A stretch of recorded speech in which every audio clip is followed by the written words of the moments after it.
Ako po si Jerome, operator po ng DTF printer dito sa Shared Planet Divisoria. As of November 4, ginamit ito ng 5 days na may total meters na 13 meters. Ito po ang printer head. Ang huling palit po nito ay noong August. Wiper at capping na may 80% good condition. Head clean.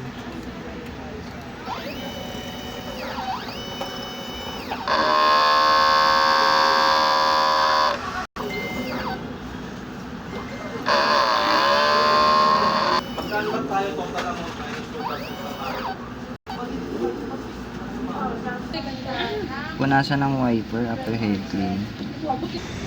Ito po ang nozzle check. Ink system, tama lang ang level. Waste tank, nakakapalit lang. Ito po ang ABR at wala po kaming ground wire. Ito po yung stocks ko ng mga inks. Inus ink, DTF powder, DTF film, production lot, checklist. Ang nagamit ko sa consumables ay isang resin powder at isang DTF film. Yun lang po. Thank you.